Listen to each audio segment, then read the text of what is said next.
Yo, it's me bin_Yusuf 23. Unaweza kunipata hivyo kwenye mitandao yote ya kijamii, bin Yusuf 23, mtoto wa mzee Yusuf, lakini sio mzee Yusuf muimba taarabu.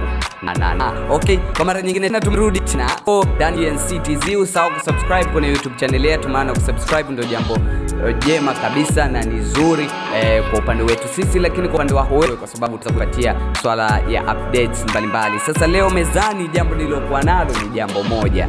Nimekuja hapa ndugu zangu mnaotufuatilia kupitia ukurasa wetu, inabidi tulieke sawa hili.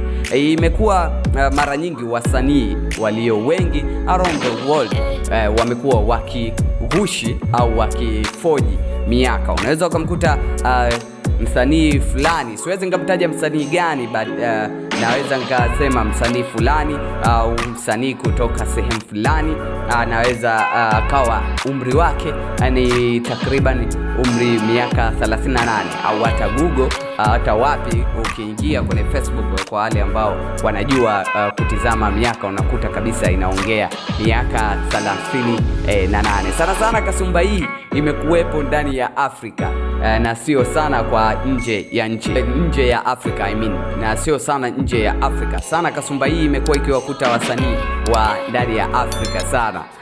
Wamekuwa wakifoji miaka. Unakuta mtu ana miaka 38 anakuambia na miaka 28, ana miaka 30, anajishusha, anajidogosha. Swali ambalo mimi pia nilikuwa natamani kulijua pia, licha ya mnaotufuatilia pia mnatamani kulijua. Sasa kujifupisha au kujirudisha au kujidogosha umri ni sahihi?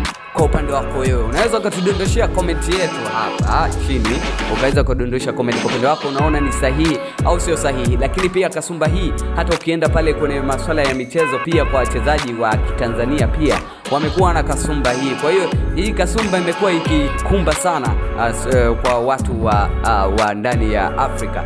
Hii kasumba ya dogosha umri, ina uzini au ina udaga au kuna jinsi na kufanya kudogosha, kupunguza umri, kutoa ule umri husika ambao walikuwa nao na kudogosha zaidi, kutaka kujirudisha nyuma kuna kwa mpito 2000. Unadhani ni wakifanya sahihi au sio sahihi? Unaweza ukatudondoshia comment yako hapo chini ili tupate kupitia kuona walio comment sahihi ni nani na wasio comment sahihi ni nani. Na je, kama sio sahihi kwa sababu gani? Na je, kama ni sahihi kwa sababu gani? Ulikuwa nami bin_Yusuf 23. Usahau kusubscribe kwenye YouTube channel yetu, lakini pia usahau kutufollow kwenye mitandao yetu ya kijamii kama TNCTZ pale TikTok pamoja na Instagram. See you until the next time.